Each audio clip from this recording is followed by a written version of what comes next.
Taxi आता तिथून मॉलच्या पार्किंगमध्ये शिरली. अंडरग्राऊंड पार्किंगमध्ये -1 इथे येत ड्रायव्हरने गाडी थांबवली.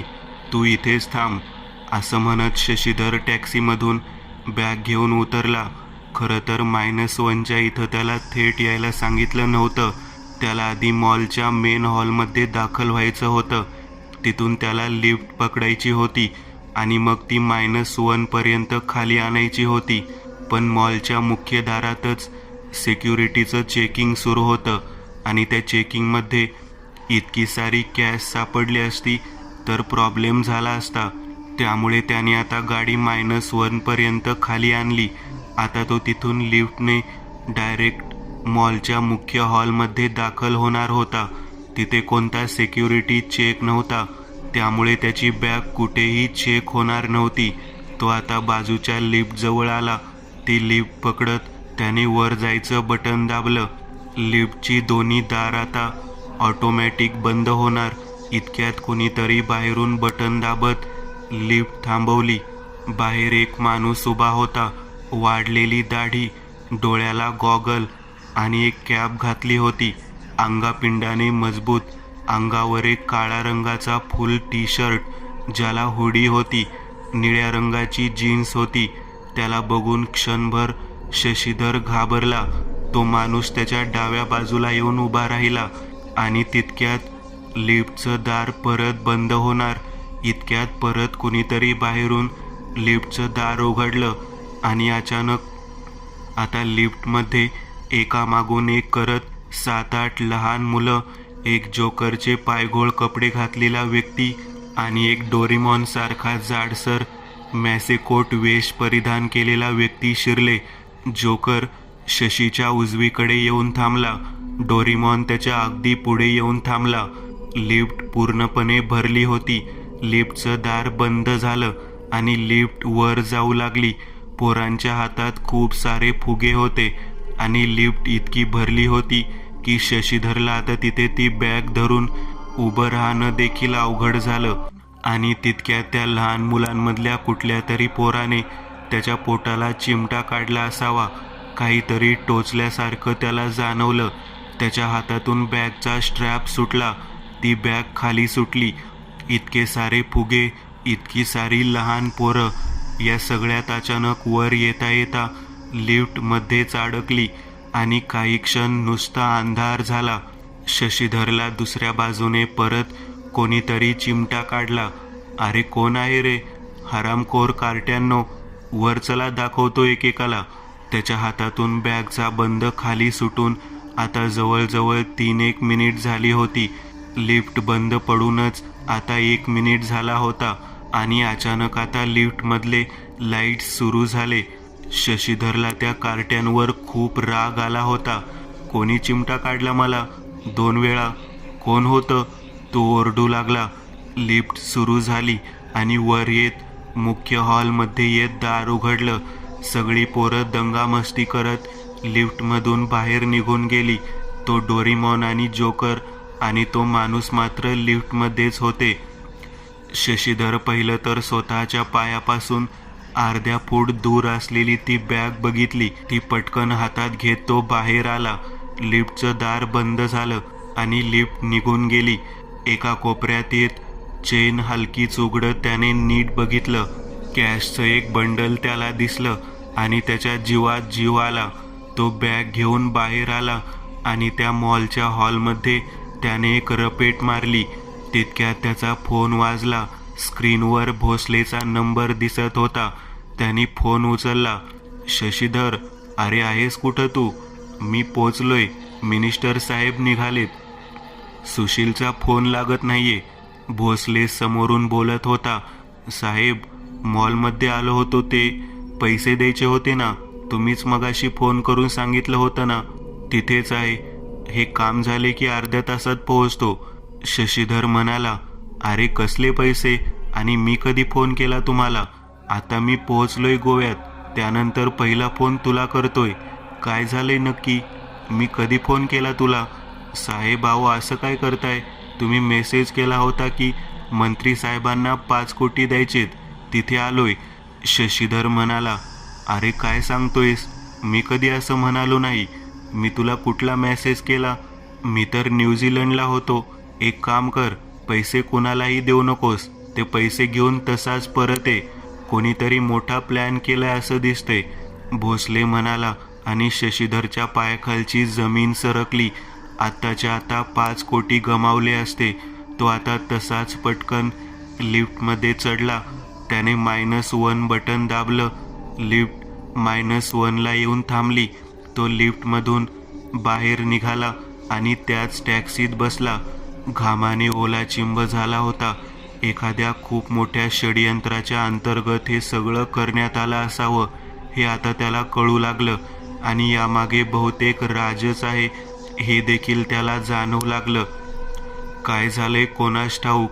सकाळपासून म्हणजे जे काही घडते त्यामागे हा राजच असेल असं का वाटतंय मला.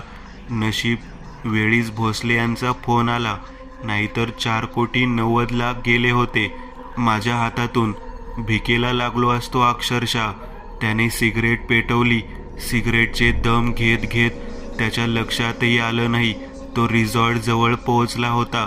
टॅक्सी इमारतीच्या मुख्य दरवाजासमोर उभी होती. तो टॅक्सीतून खाली उतरला. टॅक्सीवाल्याला त्याने पैसे दिले आणि आता बॅग घेऊन तो हॉटेलच्या आत शिरला. डाव्या बाजूला त्याचं ऑफिस होतं.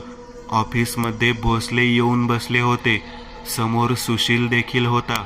साहेब, अगदी वेळेवर फोन केलात, नाहीतर सगळं गमावून बसलो असतो.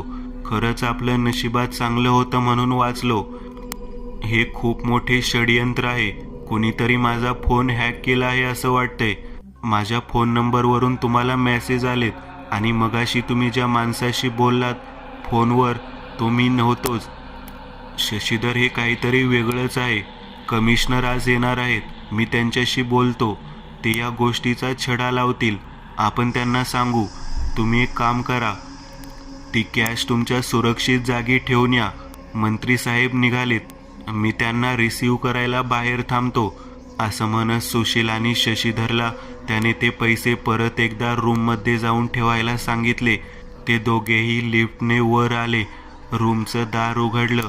शशीधरने परत एक सिगरेट पेटवली. शशीधरने कपाटातली तिजोरी उघडली.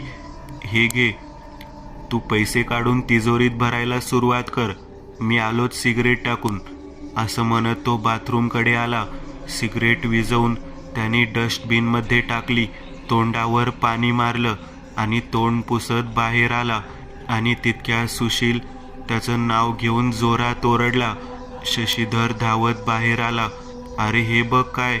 बॅगमध्ये नोटांची बंडल तर होती, पण प्रत्येक बंडलाच्या वरची आणि खालची नोटच खरी होती. बाकी आत नोटांच्याच आकाराचे कोरे कागद भरलेले. सुशीलने पूर्ण बॅगमधल्या सगळ्या गड्ड्या जमिनीवर ओतल्या होत्या. सगळ्या गड्ड्या तशाच होत्या ज्यात पहिली आणि शेवटची नोट खरी होती. बाकी आतमध्ये फक्त कोरे कागद होते. शशीधर आणि सुशील दोघांना जबरदस्त धक्का बसला होता. हे कसं झालं? बॅग पूर्ण वेळ माझ्या नजरेसमोर होती. हे कसं झालं? 4,90,00,000 गेले. काय करायचं आता? शशीधर ओरडला. बरं, एवढी सगळी कॅश होती. पोलिसात तक्रार तरी कशी करणार आपण? सुशील बधीर झालेला. तितक्यातच खोलीचं दार वाजलं. सुशील दरवाजाजवळ गेला आणि त्याने दार हलकंसं उघडलं. बाहेर भोसले साहेबांचा एक माणूस उभा होता. मिनिस्टर साहेब आलेत. भोसले साहेबांनी तुम्हाला लगेच बोलवलंय, तो माणूस म्हणाला. सुशील आणि शशीधर आता खोली बंद करून निघाले. भोसले समोर किंवा मिनिस्टर समोर असं वागू जसं काही घडलंच नाहीये. हे बघ, आज इव्हेंट झाला की उद्यापासून आपलं बुकिंग सुरू होतंय. भोसलेंना ही गोष्ट उद्या सांगू. आज नको सांगायला. आज इव्हेंटमध्ये टेन्शन नको, नाहीतर उगाच ते आपल्यावर चिडतील, सुशील म्हणाला. शशीधर आणि सुशील दोघेही धक्क्यात होते. दोघांचेही 5 कोटी गेलेले. पण त्या दुःखात त्यांना धड दुःखी देखील होता येत नव्हतं, कारण आता इव्हेंट सुरू झाला होता. रिसॉर्टच्या लॉबीमध्ये आता लोक जमले होते. तसं शशीधर आणि सुशील या दोघांना कोणीही तिथे ओळखत नव्हतं. सगळी जी काही ओळखत होती ती भोसले बिल्डर याचीच होती. मिनिस्टर आले होते. आता रिबीन बांधली गेली होती. नमस्कार साहेब, खूप आनंद झाला तुम्ही आज इथे आलात, शशीधर मुख्यमंत्र्यांना म्हणाला. चेहऱ्यावर खोटं हास्य आणून तो सगळ्यांशी नीट बोलत होता. मुख्यमंत्र्यांनी रिबीन कट केली. सगळ्या उपस्थित लोकांनी टाळ्या वाजवल्या. मुख्यमंत्र्यांनी आता लॉबीमध्ये प्रवेश केला. लॉबीमध्येच काही अंतरावर एक छोटंसं स्टेज बांधण्यात आलं होतं, जिथे आता मुख्यमंत्री भोसले बिल्डर हे लोकांशी संवाद साधणार होते. मान्यवर लोकांच्या खुर्च्या लागल्या होत्या. तिथे आता मध्यभागी मुख्यमंत्री, बाजूला भोसले बिल्डर आणि भोसले बिल्डरांच्या बाजूला शशीधर आणि सुशील बसले होते. शशीधरच्या डोक्यात तोच विचार सुरू होता. नक्कीच हे राजच काम आहे. आता त्याला खात्री झाली होती, कोणीतरी ठरवून आपल्या सगळ्यांना बर्बाद करायला आले आणि हा तोच आहे हे नक्की. तर आज मला इथे येऊन खूप आनंद झाला. इतकं आलिशान असं रिसॉर्ट कदाचित गोव्यात दुसरं कुठलं नसेल. तशी खूप सारी मोठाली रिसॉर्ट आहेत, पण हे रिसॉर्ट म्हणजे पर्यटकांसाठी नक्कीच पर्वणी ठरेल आणि गोव्याच्या टुरिझमला या रिसॉर्टमुळे नक्कीच खूप मोठा हातभार लागेल. मी सगळ्या टीमला आणि मुख्य म्हणजे भोसले बिल्डर यांना खूप खूप शुभेच्छा देतो. सगळ्यांनी टाळ्या वाजवल्या. टाळ्यांच्या गजराचा आवाज थोडासा कमी होत होता आणि अचानक फायर अलार्मचा आवाज ऐकू येऊ लागला. अद्ययावत फायर अलार्मच्या त्या आवाजाच्या काही सेकंदातच त्या लॉबीमध्ये सगळीकडूनच पाणी बरसू लागलं. जिन्याने लोक धावत खाली आली. अरे हे काय झालं? शशीधरने बाजूलाच उभ्या असलेल्या हाऊसकीपिंग सुपरवायझरला आवाज दिला. वरून बरसणारं पाणी आणि तो फायर अलार्म. उपस्थित सगळेच लोक घाबरून गेले. आता काही क्षणातच तिथे गदारोळ माजला. लोक धावत सुटले. लोकांच्या चेहऱ्यावर चीड होती. गोव्यातले प्रसिद्ध उद्योजक, प्रसिद्ध कलाकार, जवळपास सगळेच पॉवरफुल लोक तिथे उपस्थित होते आणि त्यावेळी मुख्यमंत्र्यांच्या समोर असली लांछनास्पद आणि अपमानास्पद घटना होणे म्हणजे अख्ख्या रिसॉर्टच्या नावाला पहिल्याच दिवशी काळा डाग लागला होता. हो साहेब, आग लागली आहे बेसमेंटमध्ये. जिथं सगळे फायर अलार्म्स आहेत तिथेच आग लागली आहे, सुपरवायझर म्हणाला. अरे करा काहीतरी, सुशील त्याच्यावर ओरडला. तिकडे गदारोळ माजला होता.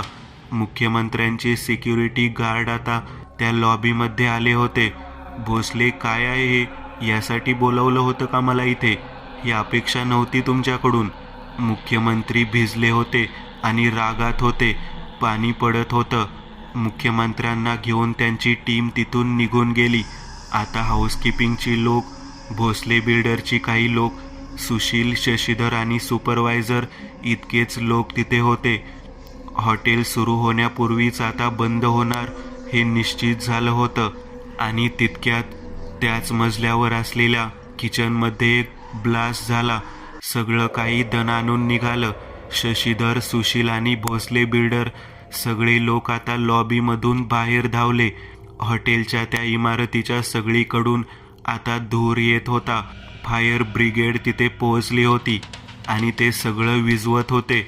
पण रिसॉर्टच्या नावाला जो डाग लागला होता तो आता कधीही स्वच्छ होऊ शकणार नव्हता. मुख्यमंत्र्यांची नाराजी तर वेगळीच, आणि त्या सगळ्यात जास्त त्रास आता ज्याचा होणार होता तो म्हणजे भोसले. या हॉटेलची बिल्डिंग भोसले बांधली होती, पण याचं सगळं मॅनेजमेंट सुशील आणि शशीधरकडे दिलं होतं आणि त्या दोघांनीही त्यांचं काम नीट केलं नव्हतं. आता हे सिद्ध झालेलं होतं.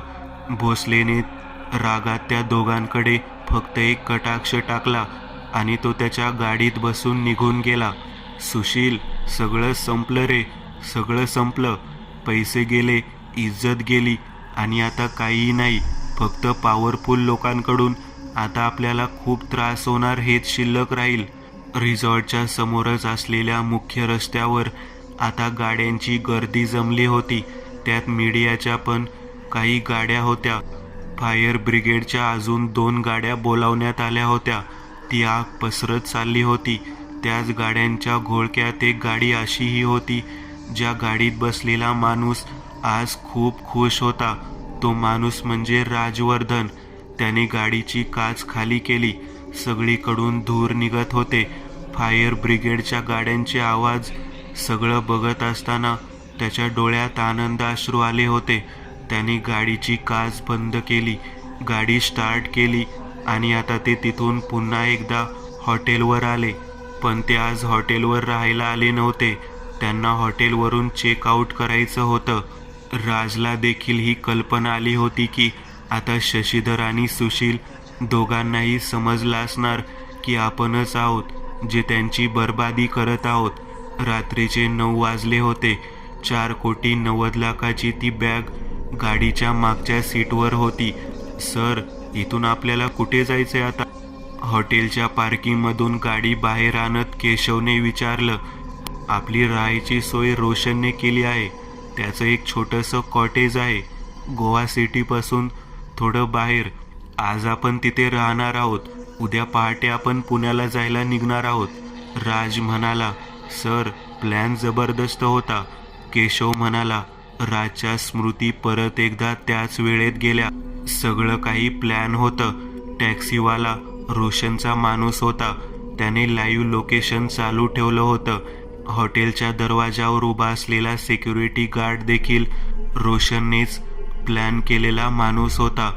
शशीधरच्या बॅगचा फोटो त्याने तिथूनच पाठवला होता. दुसरी एक बॅग अगदी तशीच ट्रॉजन मॉलमधल्याच एका दुकानातून लगेच विकत घेण्यात आलेली, ज्यात त्या सगळ्या नकली नोटा भरल्या गेल्या. तब्बल 1 आठवड्यापूर्वी दीपक आणि राजने प्लॅन बनवला होता आणि त्याचनुसार त्यांनी ही सगळी रचना आखली होती. शशीधर आणि सुशीलवर भोसलेचा प्रभाव जास्त होता. त्यामुळे भोसलेच्या मोबाईलवरून जर एखादा SMS आला किंवा एखादा फोन आला तर त्यांना ती गोष्ट खरीच वाटली असती आणि त्यांनी ती गोष्ट करायला नकार दिला नसता. भोसलेचा अगदी जवळचा नोकर, ज्याला काही दिवसापूर्वीच भोसलेने दारूच्या नशेत मारहाण केली होती, त्या नोकराचा भोसलेवर खूप राग होता. रोशनने बरोबर त्याच माणसाला गाठलं होतं. त्याला हातोहात 2 लाखाचं आमिष देण्यात आलं होतं. हा माणूस भोसलेचा अगदी विश्वासू होता. पण भोसले एक सनकी माणूस होता. त्यामुळे भोसलेकडून झालेल्या मारहाणीचा बदला त्या नोकराला घ्यायचा होता आणि त्यासाठीच रोशनने त्याला पैसे दिले होते. काही करून भोसलेचा फोन कमीत कमी अर्ध्या तासाकरता मला आणून दे, असं त्यांनी सांगितलेलं होतं. त्या नोकराने एक बरोबर मोक्याची रात्र निवडून हे काम केलं होतं.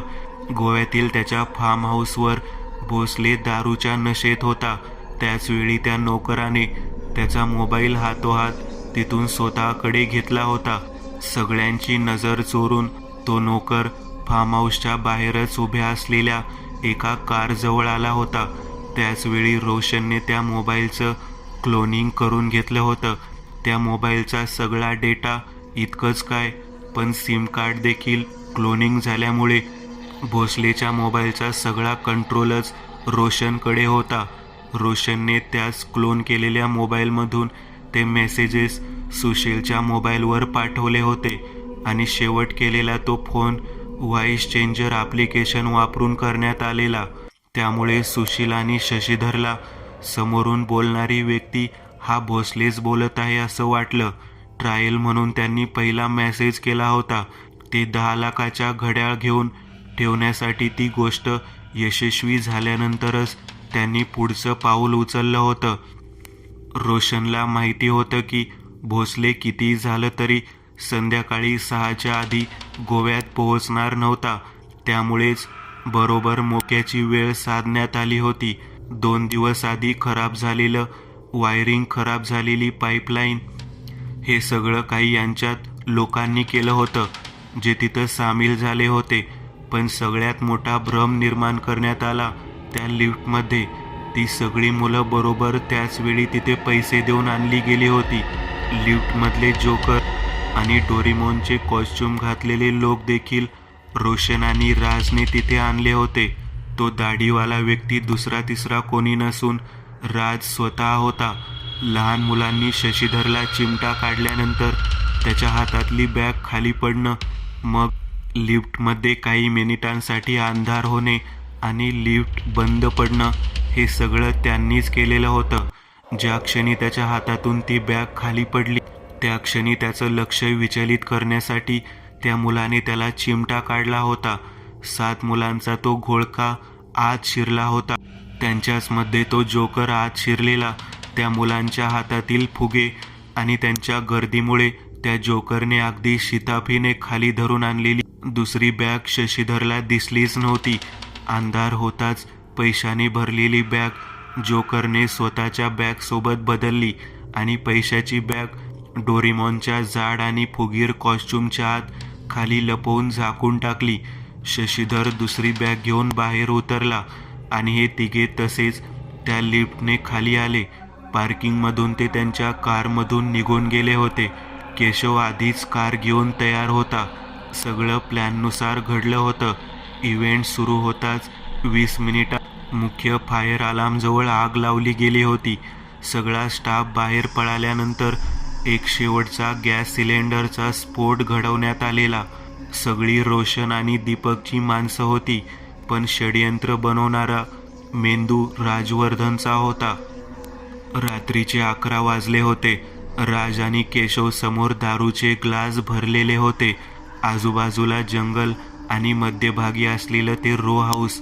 दूर दूरपर्यंत मनुष्यवस्तीचा ठाव ठिकाणा नव्हता. अचानक दार वाजलं. राज जरा सतर्क झाला. तो सोफ्यावरून उठला आणि अलगदपणे दरवाजाजवळ आला. कीहोलमधून त्याने बाहेर बघितलं. रोशन दरवाजाबाहेर उभा होता. राजने दरवाजा उघडला आणि रोशन आत आला. राजने दार बंद करून घेतलं. खरंच सर, जबरदस्त प्लॅन होता. फायनली काम झालं. तो देखील आता सोफ्यावर येऊन बसला. बाजूलाच एक ग्लास तयार होता. त्याने त्या ग्लासमध्ये थोडीशी दारू घेतली. तिघांनी चेअर्स केलं आणि ग्लास ओठांना लावले. राजनी सोफ्याच्या बाजूला एक छोटीशी बॅग भरून ठेवली होती. ती बॅग त्याने रोशनच्या समोर ठेवली. रोशनने ती बॅग हातात घेत त्या बॅगची झीप उघडली. 50 आहेत. खूप छान काम केलं तू आणि तुझ्या लोकांनी. 25 लाख ठरले होते, हे 50 आहेत. सर, डायरेक्ट डबल देताय तुम्ही. असू दे रे, काम फत्ते झालं. तुझ्या मदतीशिवाय आणि तुझ्या लोकांच्या मदतीशिवाय ते शक्य नव्हतं. आम्ही उद्या सकाळी पुण्याला निघतोय. तुझी मदत आता लागत राहील. काळजी करू नकोस. राज म्हणाला. सर, बाय द वे, त्यावरून एक गोष्ट आठवली. पुढच्या कामाची तयारी झाली आहे. लवकरच तो प्लॅनही ॲक्टिव्ह होईल. माझ्या माणसाने मला आत्ताच सांगितले. भोसले खूपच चिडला आहे त्या दोघांवर. त्यांची पूर्ण नाचक्की झाली आहे. इतकंच काय, पण भोसले आणि मुख्यमंत्र्यांचं रिलेशन पण खराब झाले. भोसले आता सगळा राग सुशील आणि शशीधरवर काढेल. मी तर असेही ऐकले की त्यांनी त्याची माणसं त्याच्या पाळतीवर ठेवली आहेत. रोशन म्हणाला. ग्रेट. आता पुढचे 2-4 दिवस त्यांना हा लपंडाव खेळू दे. आपण आता पुढच्या कामासाठी तयार राहू. राज म्हणाला. आग विझली होती. रात्रीचे 12 वाजले होते. रिसॉर्टचा ग्राउंड फ्लोअर आणि किचन डॅमेज झालेलं. बाकी इतर ठिकाणी फार काही नुकसान झालं नव्हतं. किचनची एक भिंत पडली होती. भिंती धुरामुळे काळ्या पडलेल्या. लॉबीचा बराच भाग धुराने काळा झालेला. एक महागडं झुंबर बर्बाद झालेलं. लाईट्स बंद होते. शशीधर आणि सुशील निराशेत तिथेच एका कोपऱ्यात डोक्याला हात लावून बसले होते. काय करावं कळत नव्हतं. सगळी लोक एक एक करत तिथून गेली होती. त्या हरामखोराने केलं हे सगळं. आता माझी खात्री पटली आहे. खरंच माझ्या समोर आला ना तर गळा ओळून मारून टाकील त्याला. शशीधर म्हणाला. तू गळा ओळायची भाषा करतोयस. माझ्या हातात असतं तर उभा आडवा चिरला असता साल्याला. पण साला समोर तर येत नाहीये ना, आणि तो समोर येईल असं वाटतही नाही. सुशील म्हणाला. मला आश्चर्य वाटते अजूनही तो कसं करू शकेल. अरे, त्याची शेवटची अवस्था होती. त्या अवस्थेत माणूस 1-1.5 वर्ष कसा बसा जगला असता. पण तूच विचार कर. विक्रांत सांगायचा त्याच्यावर ज्या प्रकारची करणी केली होती त्या करणीत माणूस कसा बसा 2.5 वर्षापर्यंत जगू शकतो. करणीचा तो असा प्रकार होता ज्यावर कोणताच तोडगा नाही, यावर कोणता उपाय नाही. या जगातच काय कुठेच असा कोणता मांत्रिक नाही जो ती करणी उलटवू शकेल किंवा त्याचा उपाय करू शकेल. मला आश्चर्य या गोष्टीचं वाटते की तो यातूनही बाहेर आला. नुसताच बाहेर नाही आला, आज त्याच्याकडे इतकी पैशाची ताकद आहे की तो हे सगळं करू शकतो. इतकं प्लॅनिंग तो करू शकतो. इतकी माणसं त्याच्याकडे आहेत, म्हणजे तितकाच पैसा आहे. पण इतका पैसा त्याच्याकडे आला कुठून? शशीधर म्हणाला, आधी आपण त्याला शोधायला हवं. मला वाटतं त्याला शोधल्यावरच आपण काहीतरी म्हणू शकतो की हा तोच आहे. आणि सांगू, जर तो मिळाला तर आपले 4,90,00,000 मिळतील. सुशील म्हणाला, बरं एक आठवलं, ते घड्याळ तुझ्याकडे आहे ना, ते विकावं लागेल. आता आपण कंगाल झालोय. भोसले आता तरी इथून गेलाय, पण उद्या सकाळी तो नक्कीच आपल्याला शोधत इथं येईल. आपल्याला इथून पुण्याला जायचं आहे. काहीही करून आता भोसले आपलं फार काही ऐकणार नाही आणि त्याला आता आपल्यावर काडी मात्र भरोसा राहिलेला नाही. हे प्रकरण थंड होते. मला वाटतं आता एकच उपाय आहे आपल्याला, या कर्जातून बाहेर निघायचं असेल तर. शशीधर म्हणाला, कोणता उपाय? सुशीलने विचारलं. रातचा तो बंगला, तो विकून टाकू. शशीधर म्हणाला, अरे वेडा आहेस का? महिन्याला 12 लाखाचं भाडं येतं त्यातून. सोन्याचं अंड देणारी कोंबडी आहे ती, अशी कशी विकणार आहेस? त्यात सोन्याच्या कोंबडीचा भाव आता उतरला आहे. तुला सांगणार नव्हतो खरं तर, इव्हेंट झाल्यानंतर सांगणार होतो. बंगल्याच्या बाजूलाच माझ्या ओळखीतला एक जण राहतो. त्याने सांगितलं मला, मेहताने बंगला सोडलाय. 5 लाखाचं डिपॉझिट तो आर्याकडून घेऊन पण गेलाय. बंगल्याची बदनामी झाली त्या एरियामध्ये. असं म्हणत आहेत की तिथे काहीतरी आहे, कुठली तरी हाडळ फिरते. रात्रीची टेरेसवर मेहताच्या फॅमिलीला खूप त्रास झाला गेल्या 2 दिवसांमध्ये. त्यामुळे शेवट त्यांनी बंगला सोडला. शशीधर म्हणाला, अरे काय सांगतोयस? मग आता? सुशील म्हणाला, पूर्ण एरियामध्ये अफवा पसरली आहे की या बंगल्यात एक हाडळ राहते, ज्या बंगल्याची मार्केट व्हॅल्यू 1 आठवड्यापूर्वी 12 कोटीच्या आसपास होती. त्याची किंमत आता जेमतेम 6 कोटीवर आली आहे. इस्टेट एजंटने हात वर केलेत. कोणीही नवीन भाडेकरू तिथे मिळत नाहीत. कोणी तिथे राहायला तयार नाही. इतकी मोक्याची जागा, पण आता त्या जागेचं काही होऊ शकत नाही. शशीधर म्हणाला आणि सुशील खूप वाईट वाटलं. आजच रात्री पुण्याला निघावं लागेल. विक्रांत आणि आर्या उद्याचा दिवस घरातून बाहेर निघू शकणार नाहीत. आपल्याला पुण्यात पोचायला देखील उद्याची रात्र होईल. आपण परवा इस्टेट एजंटला भेटू आणि बंगला विकण्यासाठी गिराईक बघायला लागू. तोपर्यंत भोसलेला तू जरा समजावून शांत कर. शशीधर म्हणाला. सुशीलला पण त्याचं बोलणं पटलं. आताच्या घडीला 6 कोटी रुपये मिळाले असते तरी खूप मदत होणार होती. ठीक आहे, आपण तसंच करू. सुशील तयार झाला. ते दोघेही तिथून आता बाहेर आले. सगळं काही जवळपास संपल्यात जमा झालं होतं. बाहेर त्यांना आता भोसलेची काही लोक गेटजवळ उभी असलेले दिसत होते. कदाचित त्यांच्यावर भोसलेनेच त्यांना नजर ठेवायला सांगितले असावी. थांब जरा, मागच्या दाराने जाऊ. शशी म्हणाला.